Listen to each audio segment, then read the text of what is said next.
very dear brothers and sisters, we have a beautiful country, one nation under God. A country built and based on Judeo-Christian values. A country that prides itself in its freedom. It is a precious gift to all of us, a precious gift to so many who have come from many nations to be a part of the United States of America. Aren't we blessed? It is well known that in 1917 at Fatima, our Blessed Mother Mary predicted that Russia would spread her errors throughout the world.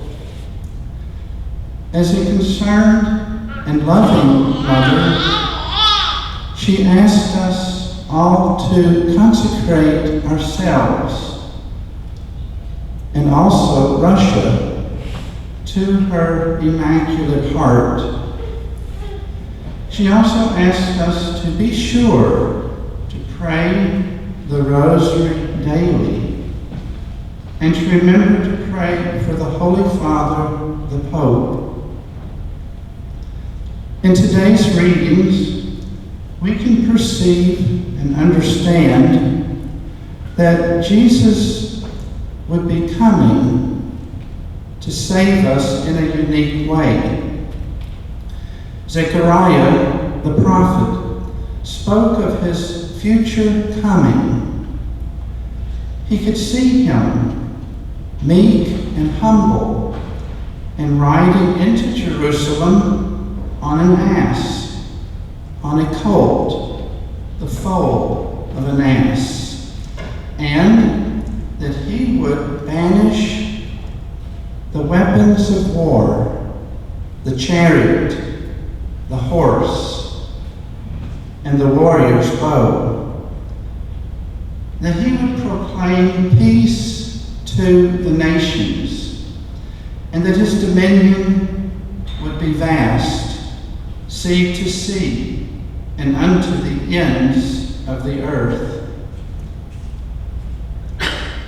In the second reading, St. Paul warns us to not live according to the flesh, or we would die, but rather to live according to the Spirit of Christ, to, so to say, put to death the deeds of the flesh, that is, of the body, and so live by the Spirit of Christ.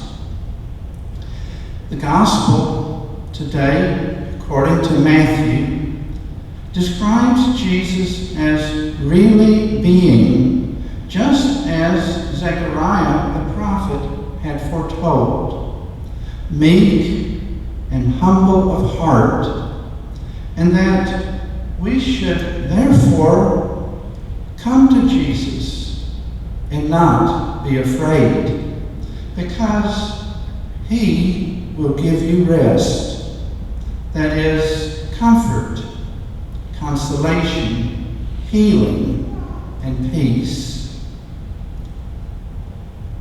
Jesus is truly the Good Shepherd who loves us.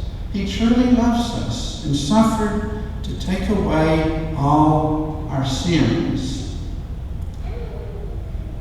Mary, too, we can call her the Good Shepherdess, since she is like Jesus.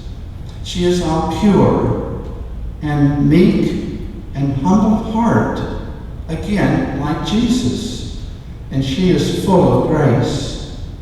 She is our mother, the mother of the church, as our bishops have just proclaimed and consecrated our beautiful nation to her under this wonderful title, Mother of the Church.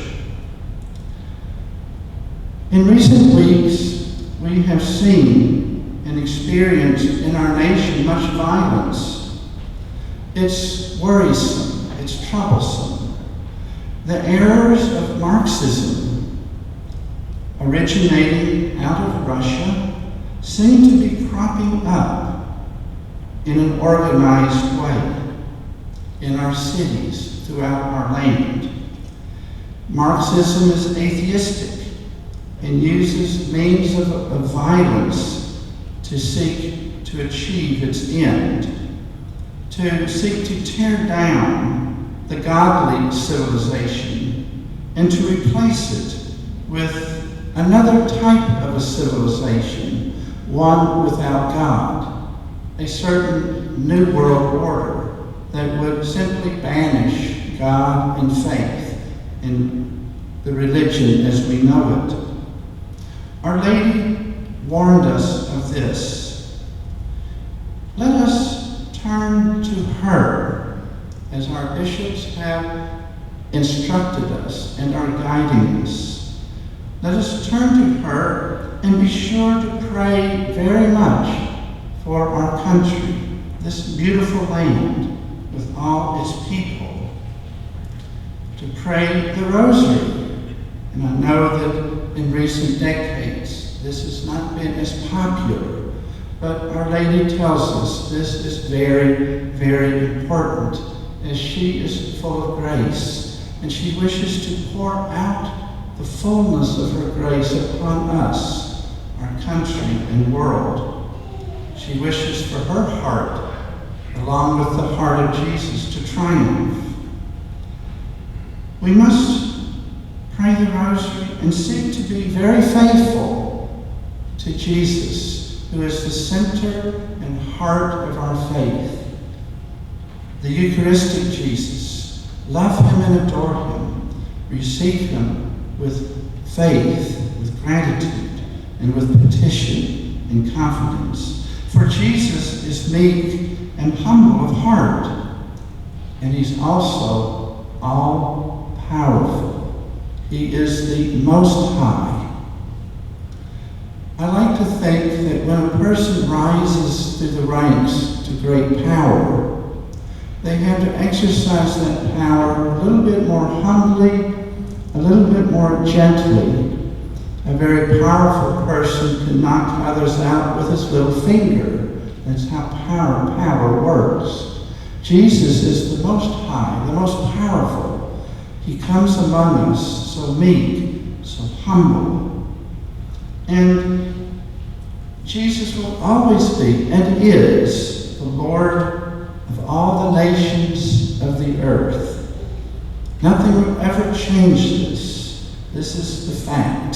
This is the established way the Father has willed it to be. Let us turn to Jesus and to Mary, our good shepherd, our good shepherdess, entrusting ourselves, consecrating ourselves to them, our country, our world, the Holy Father, the Pope. Let us open ourselves even more to the merciful and wonderful love of Jesus' Sacred Heart and to Mary's Immaculate Heart. Be faithful. Pray with confidence, perseveringly. Pray very much and not be afraid.